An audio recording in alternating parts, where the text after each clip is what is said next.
J'ai une petite question à te poser. Est-ce que tu Oui. es retournée au Brésil? Oui. Alors, je suis retournée au Brésil quand j'avais 12 ans. En fait, moi, mes parents m'ont toujours dit, voilà, t'as ton histoire. Déjà, ça, de base, je trouve que le fait de dire ça à un enfant, c'est hyper positif parce que ça te fait prendre conscience que t'es un individu à part entière et que t'as ton histoire à toi, quoi. Et je trouve que déjà, même n'importe quel parent qui n'a pas adopté devrait pouvoir être dans cette conception-là que ton enfant il a son histoire à lui quoi. Et du coup, donc moi j'ai toujours grandi avec ça, et mes parents m'ont toujours dit si un jour t'as envie, besoin de retrouver, faire des recherches et tout, on est là pour toi. Enfin, si t'as besoin de notre aide, on t'aidera, on t'accompagnera. Enfin, voilà quoi. Et ils m'ont toujours dit aussi si tu veux un jour retourner au Brésil, on ira quoi. Et du coup, alors moi dans mon souvenir, j'ai l'impression qu'à un moment donné, bon tu vois en plus à l'adolescence, ben tu commences à plus être dans cette phase quête identitaire, donc du coup voilà le sujet revient un peu plus, mais j'ai l'impression d'avoir dit un petit peu rapidement ah ouais j'ai envie de retourner au Brésil, mais sans non plus, j'arrive pas à me souvenir vraiment si j'avais vraiment envie ou si j'ai dit ça comme ça, tu vois. Et en fait, j'ai l'impression que très vite, le truc s'est emballé. Et très vite, en fait, bah, bon, on a mis du temps parce qu'il y avait le fait qu'il fallait avoir le budget pour partir au Brésil. Donc, je sais que mes parents ont mis du temps à... Enfin, je pense peut-être... On a mis 1 an, tu vois, à préparer le voyage. Mais il fallait le temps d'avoir le budget, puis de partir, et voilà. Mais j'ai l'impression que le truc s'est emballé en mode bon, bah, c'est bon, on part au Brésil, quoi. Après, tu vois, mes parents, ils étaient venus me chercher, ils avaient passé un mois au Brésil, donc eux-mêmes ont leur propre histoire avec le Brésil, avec ce voyage. Et c'est la première fois qu'ils faisaient un long voyage, enfin voilà. Et donc du coup, bah, je pense que peut-être qu'ils avaient eux leur enthousiasme et eux leur propre envie de retourner aussi au Brésil. Mais bon, bref, toujours est-il qu'on y allait. Alors moi, j'étais pas du tout contre, hein, mais effectivement, j'avais été demandeuse. Et donc on est parti au Brésil. Alors ça s'est organisé un peu en deux temps. Il y avait un temps voyage touristique, donc vraiment classique. Donc on a fait les grandes villes, on a fait Sao Paulo, on a fait les chutes d'Iguaçu, Rio de Janeiro. Et après, en fait, du coup, on est allé, donc il y avait une autre semaine où on est allé en fait à Maceió, donc de là où mes parents sont venus me chercher. Donc c'est au nord-est du Brésil. Et donc on est allé passer une semaine là-bas. Et en fait, là on n'était pas en mode touristique. On était en mode un peu plus chill. Et comme mes parents avaient vraiment passé du temps là-bas, ben, eux aussi ils voulaient retrouver un peu, tu vois, la ville où ils avaient été. Euh, Il y a énormément de choses qui m'ont marqué à ce moment-là. Enfin déjà, bah, moi j'avais 12 ans et en fait la misère dans les rues. Voilà, ça te marque quoi. Enfin, voilà, il y a des quartiers des fois où tu sens les gens ils te disent ne restez pas là. Enfin voilà, faut pas être là. Tu vois des gens qui se droguent dans des coins de rue. Moi, je me souviens, j'ai une image d'une jeune fille. Bah, moi, j'avais 12 ans et donc typiquement qui devait avoir mon âge, qui avait un bébé dans les bras, qu'on voyait bien c'était la misère, elle était à la rue et tout. Enfin, du coup, tu vois, moi, ça me faisait aussi un choc, quoi. Enfin, à la fois de voir que d'autres gens étaient dans cette misère-là et à la fois de dire que bah, peut-être que c'est une part de ton histoire qui est là dans ces rues. Et en même temps de te dire, ben, moi, j'aurais pu grandir là-dedans et j'aurais pu finir comme ça. Et en fait, non, j'ai grandi en France, j'ai la nationalité française. Enfin, tu vois, d'être hyper aussi reconnaissant vis-à-vis de la vie, quoi, de vraiment te rendre compte de la chance que tu as. Donc, il y a un peu tout ça accumulé. Et donc, il y a eu le fameux épisode aussi où, du coup, mes parents étaient venus me chercher à l'orphelinat, donc à Maceió. Aujourd'hui, c'était plus un orphelinat, c'était une maison de particuliers. Et donc, on y est retourné. Et donc on se rend compte sur le moment que c'est... Enfin, on savait que c'était plus un orphelinat, mais on savait pas ce que c'était devenu. Et donc, on se rend compte une fois devant que c'est une maison de particulier. Et je me souviens que au début, on n'ose pas sonner, on n'ose pas, enfin, tu vois, juste, on s'apprête juste à rester devant, quoi.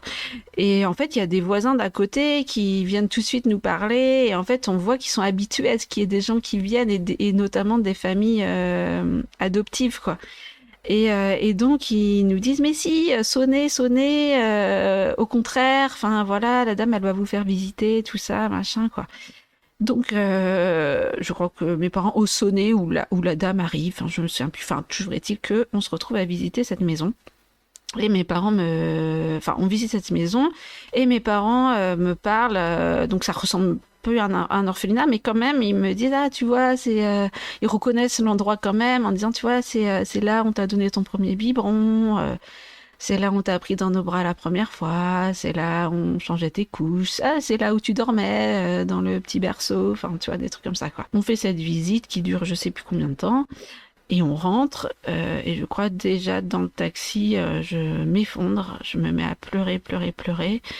On rentre à l'hôtel, je pleure, je pleure, je pleure, je sais plus m'arrêter. Et je me souviens, personne ne comprend ce qui se passe. Et moi-même, je comprends pas. Et il y avait, oui, on était allé en voyage aussi avec un couple d'amis à mes parents. Et ça les a marqués aussi, quoi. Et ma mère m'a toujours dit, mais dis, parle. Enfin, ça, ma mère m'a toujours encouragée à parler, mais moi, j'arrivais pas à parler. Encore une fois, en lien avec ces fameuses émotions et tout, que j'arrive pas à gérer. Et c'est tout, en fait. Je pleure, je pleure, je pleure. Et je dis jamais pourquoi je pleure. Et même pas à moi-même, parce qu'en fait, je sais pas pourquoi je pleure. Je sais pas qu'est-ce qui se passe et pourquoi je suis submergée à ce point. Et ça dure, ça dure, ça dure. Bon, je pense que le lendemain, j'ai arrêté de pleurer, mais tu vois, ça a duré des heures quand même. Et encore une fois, j'ai compris ça dans cette fameuse thérapie que j'ai fait. En fait, la psychologue m'a expliqué que en fait, c'était connecté à mes sens, à ma sensorialité. Et qu'en fait, certainement, dans cet endroit, eh ben, il y avait des odeurs, il y avait même au niveau de ta vue, enfin, tes sensations, en fait. En fait, tout ça, ça m'était revenu en pleine figure. Et voilà, ça s'était activé en moi, quoi, et ça m'avait bouleversée, et j'avais revécu ça, mais au niveau sensoriel, quoi. Pas à un autre niveau que sensoriel. Et du coup, enfin voilà, ça m'a fait revivre énormément de choses. Enfin, voilà, j'avais 5 mois, 4 mois, 5 mois, il s'est passé énormément de choses dans ma vie à 4-5 mois, en fait. Du coup, oui, forcément que ça m'a bouleversée, forcément que ça m'a touchée, ça m'a fait revivre des choses. Je savais pas quoi, mais c'est la seule manière que j'avais d'exprimer, c'était de pleurer. Peut-être même d'ailleurs de retrouver cette manière de s'exprimer comme quand on est bébé et que t'as aucun moyen de t'exprimer autre que par les pleurs. Et donc de juste retrouver cette expression primaire. Et du coup, voilà, j'ai compris ça forcément des années après, quoi. Mais donc voilà, durant ce voyage-là, on a fait ça. Et après, on est rentré en France. Et après, pendant l'adolescence, j'ai eu cette phase d'affirmation de mes origines brésiliennes. Donc vraiment un peu bête, entre guillemets, parce que franchement, je n'ai pas du tout cultivé ma culture brésilienne. J'ai vraiment la culture vraiment vendéenne. Donc il fait moins rêver, hein. Mais du coup, en tant qu'adolescente, du coup, j'ai un peu aimé jouer aux brésiliennes, entre guillemets. Enfin, ouais, jusqu'à même au lycée, tu vois. Enfin, je pouvais m'habiller avec des t-shirts avec le drapeau du Brésil. Je mettais beaucoup, ouais, j'étais très dans la couleur jaune. Revendiquer ça, quoi.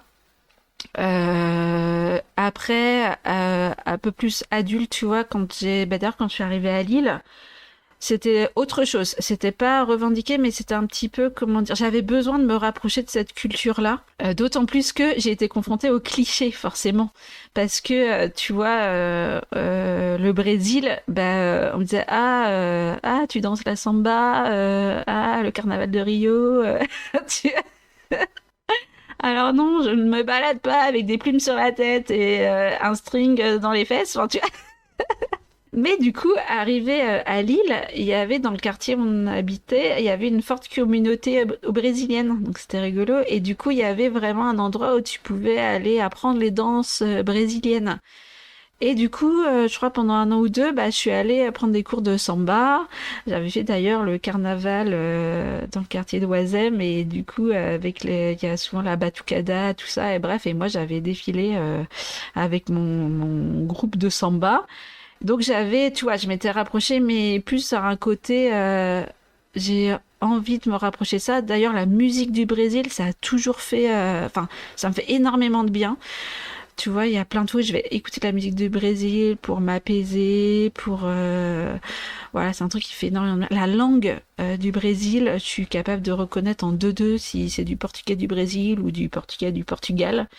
Ça me fait énormément de bien aussi, ça m'apaise. Et donc, j'avais besoin de retrouver ça. Et en même temps, j'ai toujours été un peu gênée d'aller dans ce milieu-là. Parce que pour moi, c'est tellement hyper intime. Et aussi, je crois que j'avais peur qu'on me demande et qu'on me reconnaisse. Pour le coup, là, j'avais peur qu'on me identifie comme brésilienne et parce que comme j'étais dans une communauté de gens du Brésil, pour eux, c'était pas entre guillemets un problème. Mais pour moi, c'est tellement intime que j'avais pas trop envie de le dire, de le partager. Je voulais vivre ça juste avec moi-même, quoi. Donc j'ai fait ça. Il y a une année aussi où j'avais contacté quelqu'un pour prendre des cours de portugais, enfin pour apprendre le brésilien. Et donc j'avais rencontré une brésilienne à Lille. Et on se voyait une fois par semaine et elle m'apprenait le brésilien. Bon après ça n'a pas duré trop longtemps parce que j'avais trop de choses dans mon agenda à ce moment-là. Mais voilà. Et du coup j'ai eu cette envie ou ce besoin de moi-même de m'approprier cette culture, quoi. Donc voilà mon rapport avec le Brésil. Et je sais que tu vas pas aimer la question, mais est-ce que t'aimerais ou est-ce que tu as déjà fait des recherches pour retrouver tes parents biologiques? Ouais. Non, je comprends pourquoi tu poses cette question et je trouve que c'est bien de la poser. D'ailleurs, c'est intéressant de la poser à différents invités. On voit les réponses différentes, quoi. Mais non, je trouve intéressant cette question dans le fond, hein, parce que déjà, c'est une question que les gens extérieurs à l'adoption vont direct te poser. Et d'ailleurs, souvent de manière déplacée. Hein. Mais bon. Moi, non. En fait, j'ai jamais eu besoin de faire des recherches et de retrouver. Vraiment, j'ai jamais eu besoin. Alors, il y a des moments où, tu vois, je me souviens quand j'étais tout enfant, le soir, par exemple, je m'endormais et je me souviens, vraiment, je serrais les yeux très fort, je mettais ma tête dans mon coussin et je me disais, allez, rappelle-toi, tu vas bien te rappeler de quelque chose et tout. Mais je me rappelais pas. Il y a eu une phase quand j'étais peut-être plus, peut-être vers les 10 ans ou quoi. Comme je te disais, j'ai toujours beaucoup écrit. J'écrivais à ma mère, on va dire biologique, même si j'ai jamais trop su quel nom donner, tu vois, à ça. Mais j'écrivais des lettres, mais plus pour dire regarde, voilà ce que je suis devenue, tout va bien dans ma vie, enfin, tu vois, un peu fière de ce que je suis devenue, quoi. Même déjà à 10 ans, quoi, mais pour dire tout va bien dans ma vie. Et j'ai eu ça, mais en fait, non, j'ai jamais eu envie et besoin d'aller concrètement savoir ce qu'il en est vraiment, quoi. Et comme je te dis, la porte a toujours été ouverte. Mes parents m'ont toujours dit, si tu veux savoir, voilà, on t'aidera à faire des recherches et tout. Bon, déjà, ça m'a toujours paru être un truc un peu compliqué, un peu chercher une épingle dans une botte de foin. C'est ça qu'on dit l'expression. Une aiguille. Une aiguille, voilà, c'est ça. Ça m'a toujours paru assez compliqué, mais bon, tu sais, aujourd'hui, avec les réseaux sociaux, tout ça, tout peut être possible. Hein. Mais non, j'ai jamais eu envie. En fait, je me suis toujours dit, mais qu'est-ce que tu vas découvrir, en fait? Enfin, pour moi, en fait, le scénario, c'est pas un scénario joyeux que je vais découvrir. Enfin, tu vois, donc je me dis, à quoi bon, en fait? Moi, aujourd'hui, je sais que j'ai des bases solides, j'ai des racines solides. Voilà, j'ai une famille qui m'aime. Qu'est-ce que j'ai besoin d'aller retourner la terre entière pour retrouver un truc une histoire, peut-être pas très jolie, heureuse. Et j'ai pas besoin de savoir pourquoi ma mère m'a abandonnée. Et d'ailleurs, j'ai envie de dire ça vraiment, parce que souvent, non pas on détourne, mais on raconte un peu une histoire autour de ça. Enfin, comme peut-être beaucoup d'enfants adoptés. Moi, mes parents m'ont toujours dit un peu, voilà, si on t'a abandonné. C'est pas qu'on t'a abandonné, c'est que c'était vraiment de l'amour. C'est parce que ta maman, elle pouvait pas s'occuper de toi et du coup, c'est vraiment un geste d'amour, blablabla. Oui, peut-être, mais en fait, on ne sait pas. Et donc moi, j'ai pas envie de me raconter des histoires, quoi. Donc, peut-être que oui, tu vois, peut-être qu'il y a eu vraiment cette intention de se dire ouais, je peux vraiment pas m'en occuper et je préfère qu'elle soit bien élevée. Mais en fait, en soi, je me dis quand tu vis dans ces pays-là potentiellement et que tu abandonnes ton enfant et que tu passes dans un orphelinat, tu sais pas ce qui va se passer, hein. Donc, est-ce que tu te dis vraiment qu'il va se passer du mieux? Tu sais pas en fait. Donc, en fait, voilà, moi, j'ai toujours voulu dans ma vie accepter de pas savoir. Après, j'ai eu un peu de manière détournée ma phase de quête. Parce que, voilà, en étant notamment éducatrice spécialisée, bah, j'ai rencontré tellement de situations de femmes dans la précarité, dans la violence, dans l'alcool, dans la drogue, avec des troubles mentaux, qui avaient vécu dans des pays en guerre, qui avaient fui des pays en guerre, qui avaient été victimes de traite des êtres humains, enfin, violées, enfin, tout ce que tu veux. Que en fait j'ai l'impression que j'ai fait le tour des scénarios possibles en fait. Et en fait je me dis c'est peut-être ma manière à moi d'être dans cette fameuse recherche. Et en fait maintenant que j'ai clairement un éventail de toutes les hypothèses possibles, bah qu'est-ce que j'ai envie d'aller savoir de plus quoi. Enfin donc non j'ai pas besoin de savoir, j'ai pas besoin d'être dans cette recherche-là. J'ai pas besoin non plus qu'on me raconte une histoire en me disant c'était pour te protéger, c'était parce qu'elle t'aimait très fort. Enfin, tu vois, j'ai pas besoin qu'on me raconte ça. J'ai juste besoin d'accepter les choses telles qu'elles sont. Et c'est comme ça, quoi. Et de vivre avec encore une fois, quoi. Donc, euh, donc voilà, au niveau des recherches, non. Et du coup, je voulais rebondir sur la question des questions justement qu'on te pose. Parce que moi, dans ma vie, j'ai vachement été confrontée à ça. Et du coup, ça m'a toujours extrêmement agacée. En fait, je me suis retrouvée plein de fois où on m'a posé la question, du coup, mais t'es de quelle origine? Et alors parfois au début c'est pas du tout on va dire mal intentionné, ça peut être de la curiosité, alors certes de la curiosité mal placée, mais c'est une question qui peut paraître banale, légère, mais en fait je me suis retrouvée tellement de fois dans des situations incongrues, on m'a posé cette question et où j'ai dû répondre et du coup révéler une partie de moi tellement intime alors que je ne voulais pas, que j'ai toujours vécu ça comme un peu une sorte de violation de ma vie privée. Et j'ai toujours eu du mal avec ça. Et du coup, j'ai essayé plein de trucs. Donc déjà, c'est des gens qui, donc d'emblée, on se connaît pas forcément. Et ils vont te poser cette question comme ils te posent la question de t'habites où. Donc voilà, sauf que t'es de quelle origine, ça soulève autre chose. Et donc, et souvent, ils ne s'arrêtent pas là. Encore, ils pourraient s'arrêter là. Mais bon, après, je pense que comme ma réponse donne à vouloir en savoir plus, bah, du coup, ça s'enchaîne. Et la question d'après, c'est toujours ah, parce que je dis, bah, je suis du Brésil, j'ai d'origine du Brésil. Ah, c'est de qui, ton père ou ta mère? Donc là, tu te retrouves à dire, ben, alors du coup, longtemps, je disais, ben non, en fait, j'étais adoptée, gna gna gna. Et donc, ah, et du coup, mais du coup, et du coup, tu connais tes origines, enfin, t'as fait des recherches, nanana. Et là, tu vois, tu viens en 3 questions, t'arrives sur un sujet, mais tu te dis, mais en fait, on se connaît pas, j'ai pas envie de te parler de ça, moi-même, j'en parle à moi-même, mais pas souvent non plus. Enfin, tu vois, je veux dire, et ça m'a toujours énervé. Donc après, j'avais mis un petit peu en place des stratégies pour contourner le truc. Donc quand on me disait, t'es de quelle origine, je disais, alors soit j'affirmais vraiment, je suis de Vendée. Alors des fois en plus je l'affirmais sans vouloir parce qu'en fait pour moi je suis tellement de Vendée que du coup ben, pour moi c'était naturel de répondre ça et après je voyais que la personne elle cherchait autre chose donc je comprenais le truc donc soit je continuais un peu bêtement d'affirmer je viens de Vendée tu vois soit j'ai aussi des fois répondu ah oui j'ai des origines du Brésil mais genre tu vois un peu lointain en gros c'est pas un sujet quoi enfin oui mon arrière-grand-mère Et du coup, après, là, souvent, c'est la réponse qui marche bien parce que les gens, ils lâchent l'affaire, quoi. Mais parce qu'après, des fois, sinon, ils disent: ah ouais, du coup, tu parles brésilien, ah ouais, tu sais danser la samba. Enfin, non, mais c'est bon, quoi. Donc, j'ai toujours vraiment eu un problème avec les gens qui posaient ces questions-là.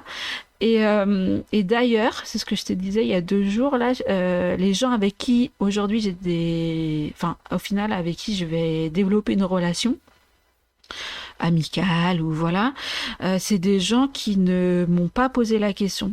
Et des gens qui, des fois, eux-mêmes ne se sont jamais posé la question, en fait, je me rends compte. Et d'ailleurs, à travers ce podcast-là, ça se trouve, il y a des gens qui vont dire: ah, mais t'as été adoptée, mais je le savais pas. Enfin, tu vois, notamment des gens que j'ai rencontrés, allez, il y a moins de 2 ans. Et parce qu'en fait, pour eux, ça n'a jamais été une question, quoi. Et récemment, d'ailleurs, il y a une copine là, avec qui je travaille, au détour d'une conversation, je me suis retrouvée à lui dire ça, mais vraiment un peu comme ça, au milieu de d'autres choses, quoi. Et elle m'a dit: ah, je savais pas, t'as été adoptée et tout. Enfin, puis ça a très vite été un non-sujet, quoi. Enfin, je veux dire, voilà, c'était comme ça, quoi. Ah oui, il y a aussi la réaction des gens qui, une fois, disaient ah, c'est pour ça. Et tu sais pas pourquoi c'est pour ça. Ils ont fait des liens dans leur tête, t'as pas compris. Et ça aussi, ça m'énervait. Ou d'autres gens, pire, qui disaient: ah, pardon, excuse-moi, comme si t'avais dit un truc le plus terrible du monde. Enfin, je dis: attends, non, mais il n'y a pas mort d'homme là. En plus, notamment par rapport à ce que je disais au début, l'adoption, pour moi, c'est un sujet ultra positif. Du coup, dire j'ai été adoptée, ça n'appelle pas au drama, quoi. Donc, on se calme. Mais voilà, oui, je pense que, enfin, tu vois, j'avais besoin aussi de dire ça sur la question des gens qui te posent des questions, quoi. Et tu as bien raison parce que c'est des choses qu'on vit aussi globalement hein, quand on a été adopté. Alors, je sais que moi, un peu moins parce que je suis aussi blanche que mes parents, que tous les Français, enfin les Français en général, etc., tu vois.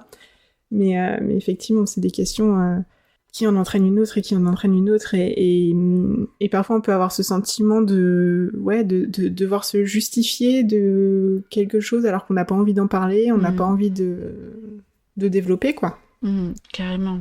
Ouais, et puis, ouais, comme si c'était moi ce sentiment de violation de ma vie privée. En fait, tu te retrouves dans une situation où comment dire non d'emblée, enfin, il y a un côté un peu impoli, et en même temps, c'est vraiment ce que tu as envie de faire. Donc, tu te retrouves un peu piégé, quoi. Enfin, tu dois te dépatouiller avec ça, quoi. Et c'est pas que tu veux pas le dire, parce qu'en soi, c'est pas tabou, c'est pas un problème et tout ça. Mais juste, c'est un sujet intime, quoi. Donc, t'as pas envie d'étaler ta vie comme ça, notamment à des gens que tu connais pas et que tu sais que 2 minutes après, tu vas pas leur reparler en plus, quoi. J'allais dire un peu comme moi, tu sais, après on raccroche et on se parle plus. Hein, donc... Ouais. Non, j'espère pas. Je plaisante. Non, justement, tu vois, c'est marrant d'aller au fond de ce sujet-là, dans ce cadre-là. Parce que d'ailleurs, j'espère bien qu'on se reparlera, mais aussi parce que c'est un espace dédié à ça. Et du coup, c'est pas juste au détour de... Moi, ça m'est arrivé sur un parking. En fait, tu descends de la même voiture au même moment de quelqu'un, parce qu'on allait à la même école, donc on avait 500 mètres à parcourir. Bah, le gars, d'un coup, te pose cette question. Je sais pas, tu peux pas me dire: ah, il fait beau aujourd'hui. Enfin, j'aurais carrément préféré parler de la pluie et du beau temps. Si tu veux, là, on a 500 mètres à faire ensemble. On peut se parler de la météo, ça me dérange pas. Hein. Alors, j'ai une petite question encore. Oui. Tu disais que t'aimais pas fêter ton anniversaire. Alors moi, c'est quelque chose que j'ai vécu aussi pendant longtemps. Est-ce que t'as identifié un peu pourquoi ? Ouais, en fait... mon anniversaire, l'anniversaire, on va dire, c'est un jour où, c'est le jour où t'es né, et du coup, tes parents, souvent, enfin, pour les gens qui n'ont pas été adoptés et tout ça, ça va être le jour où c'est le plus beau jour de tes parents, t'es né, enfin, tu vois, et tes parents vont te raconter ta naissance. Voilà, c'est limite, tu vois, c'est un moment marquant de partage avec tes parents, quoi. Et moi, en fait, je me dis, le jour où je suis née, déjà, je sais pas ce qui s'est passé. Et en soi, ça se trouve, quand le jour où je suis née, c'était un peu un problème, quoi. Enfin, Parce que typiquement, quelques jours ou semaines après, j'étais abandonnée. Donc j'imagine que quand même le jour où je suis née, c'était pas genre ouh trop bien. Donc bon, déjà tu vois, je me dis c'était pas potentiellement un jour joyeux, voilà. Et en même temps, qu'est-ce qui s'est joué ce jour-là, j'en sais rien. Et du coup, comme encore une fois, je suis dans ce truc de j'en sais rien. En fait, j'ai besoin de me retrouver avec moi-même et de vraiment, justement, vraiment être connecté à mes émotions, vraiment être à l'écoute de moi, de ce qui se passe en moi. Et, et d'être avec moi-même, c'est tout, quoi. Et d'être quelque part seule face à mes pensées, voilà, mes émotions. Et aujourd'hui, c'est pas du tout un jour triste pour moi, mais c'est un jour pour moi. La seule chose que j'aime faire, en tout cas actuellement, je dirais depuis environ ces 10 dernières années, c'est juste de passer une journée avec mon copain et juste on est tous les deux et j'ai rien besoin de faire d'extraordinaire, clairement. Et d'ailleurs, s'il écoute cet épisode, je lui redis encore une fois. Mais j'ai rien besoin d'extraordinaire, j'ai juste besoin d'être, je dirais, pleinement présente à ma vie. Je me souviens d'un anniversaire, c'était mes 25 ans, on était dans les Vosges, on avait loué un Airbnb, c'était une petite cabane dans un champ, il y avait plein de neige et il n'y avait pas de chauffage, il y avait juste un poêle à bois et on avait une grosse couette et en fait, il y en avait une petite fenêtre et on voyait toute la neige et tout. Et je me souviens, juste ça, c'était le jour de mon anniversaire. Et en fait, j'étais la plus heureuse du monde, quoi. J'adorais ça, quoi. Et en fait, j'ai juste besoin de juste être, faire des trucs méga simples et d'être avec moi. Et du coup, j'aime pas trop qu'on me fête mon anniversaire. Donc, notamment sur les réseaux sociaux, ma date d'anniversaire n'apparaît pas. Parce que du coup, c'est toujours sujet à ce qu'il y ait des personnes qui sortent de nulle part et qui disent bon anniversaire! Alors que, attends, ça fait 10 ans qu'on s'est pas parlé. Enfin, un peu comme les bonnes années, tu sais, qui sortent de nulle part alors que, tu vois, on n'a pas de relation. Enfin, du coup, non, j'aime pas ça, quoi. Donc voilà, les gens, voilà, le jour de mon anniversaire, d'ailleurs, je reçois très peu de messages. Je vais recevoir des messages vraiment d'amis très proches, de ma famille, mon mec, et puis c'est tout. J'ai pas besoin de plus, quoi. Et voilà. Et en même temps, j'ai eu une phase à l'adolescence où j'étais un peu dans la revendication de mon anniversaire, au contraire à l'opposé. Mais je pense que... Alors j'étais un peu dans un truc même extravagant, dans le truc en mode j'ai -5, j'ai -4, j'ai -3, enfin tu vois, je disais à tout le monde et tout, notamment quand j'étais au lycée, pour qu'on me dise bon anniversaire et tout. Mais en fait, je crois que c'était une manière pour moi de maîtriser le truc, en fait, et que ça m'échappe pas. Et plus j'en faisais des caisses, en fait, plus au final je maîtrisais le truc et moins ça m'échappait. Et voilà. Et je pense que quand même aussi j'avais ce besoin de reconnaissance à ce moment-là. Finalement, qu'on te reconnaisse plus le jour de ton anniversaire, VS ce que tu penses être du jour de ta naissance, enfin tu vois. Et alors qu'aujourd'hui, voilà, enfin je pense que, enfin je suis tellement plus en paix de toute façon avec ça que je suis plus à même de vivre les choses vraiment comme je l'entends et en respectant mes besoins vraiment, quoi. Donc voilà, je suis pas dans le rejet de mon anniversaire, je suis pas dans l'extravagance, je suis juste dans ce qui est juste pour moi, quoi. Tu sais que là j'ai fêté mes 30 ans donc en 2022 parce qu'on enregistre cet épisode en 2023. C'était la première fois où je suis rentrée chez mes parents et je leur ai dit je veux qu'on fasse quelque chose pour mon anniversaire. Première fois. Sinon, toutes les fois d'avant, c'était quelque chose qui était plutôt, on va dire, imposé par la société, tu vois. Il faut fêter son anniversaire, donc il faut faire quelque chose. Et j'ai des amis, non, des copines qui ne comprenaient pas que je voulais pas fêter mon anniversaire. Et je me suis retrouvée embourbée à aller dans un bar, boire des verres avec des gens... Et je tirais la tronche, et les gens comprenaient pas, tu vois, c'est trop bien, c'est ton anniversaire, il faut le fêter, on est tous là, on est avec toi, nanana. Non, C'était pas... C'est pas comme ça que j'avais envie de fêter mon anniversaire, tu vois. Ouais, c'est ça. Bah, c'est ça. Moi, j'ai toujours dit, le pire truc qu'on pourrait me faire, c'est me faire un anniversaire surprise. Alors ça... ça, ce serait le pire. Ouais, l'horreur, quoi.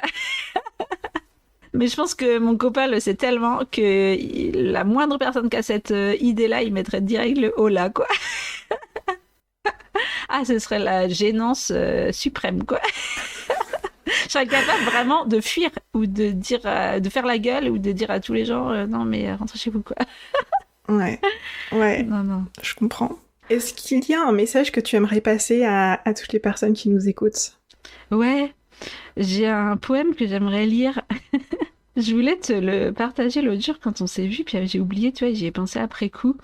Et j'aimerais bien te le lire, j'aimerais bien le lire sans être emportée par l'émotion, mais on verra. En fait, c'est un poème que mon petit frère, du coup, avait dans ses valises quand il est arrivé, du coup, de Djibouti, quand on l'a récupéré à l'aéroport.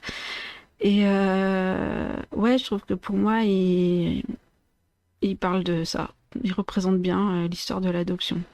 Et je pense qu'il peut parler autant aux enfants adoptés qu'aux parents adoptants, du coup. J'y vais.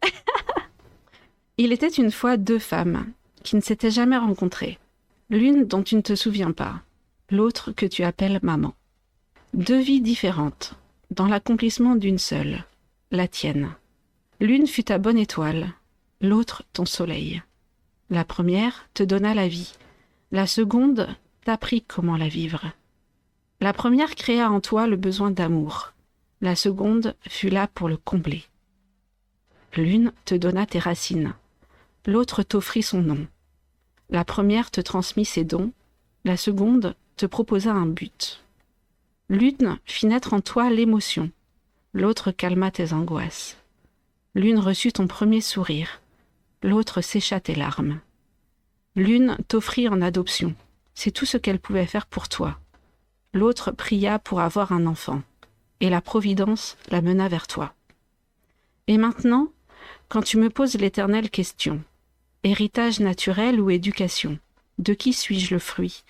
Ni de l'un ni de l'autre, mon enfant. Tout simplement de 2 formes différentes de l'amour. Merci, je le connaissais. C'est vrai. Et je te promets, quand tu m'as parlé de ce poème, je me suis dit, ce sera celui-là ou pas, parce que j'ai pas souvent entendu beaucoup de poèmes sur ce sujet-là. Et c'est un poème que ma maman m'avait montré quand j'étais petite. Et ça fait remonter des émotions chez moi, en tout cas. Ouais. Donc merci beaucoup pour ce partage. Avec plaisir, je voulais vraiment le lire et je suis contente de ne pas avoir craqué en le lisant. Tu sais que je me suis entraînée avant. Mais je trouve que c'est un très beau poème. Et je sais pas si tu seras d'accord avec moi, mais du coup, pour moi, c'est le cœur en fait du sujet, quoi. Complètement. Écoute, Doris, je te remercie infiniment pour notre échange. Si les auditeurs souhaitent te retrouver, échanger avec toi, où est-ce qu'ils peuvent te retrouver? Eh ben, écoute, sur mon compte Instagram, avec plaisir. Donc, c'est @projet-et-moi EMOI. Donc, c'est le nom de mon entreprise parce que, à côté de ça, je suis coach, j'accompagne les entrepreneurs à se lancer dans leurs projets. Et donc, en allant chercher les moi qu'ils mettent dans leurs projets. Et merci à toi vraiment pour ce partage, ce temps d'échange. Je pense que c'est un peu une étape dans ma vie aussi de faire ça. C'est moi qui suis venue vers toi, tu vois, et c'est un challenge pour moi, je pense, de parler de ça vraiment. Et merci pour ton podcast. Ça me touche, merci beaucoup. Je mettrai ton compte Instagram dans les notes de cet épisode pour que chacun puisse te retrouver, et je mentionnerai aussi sur Instagram, sur le compte Instagram, ton compte à toi du coup. Merci beaucoup pour tes mots qui me touchent beaucoup, dans cet épisode où il y a quelques larmes qui ont coulé, on va pas se le cacher. C'était fort en émotion, et justement je trouve que c'est beau d'avoir des émotions et de les laisser s'exprimer quand elles sont là. Donc voilà, donc sur ce beau poème, je vous souhaite à tous une bonne journée, une bonne soirée, une bonne nuit, j'en sais rien. Mais en tout cas, je vous dis à la semaine prochaine. Salut! Merci Louise.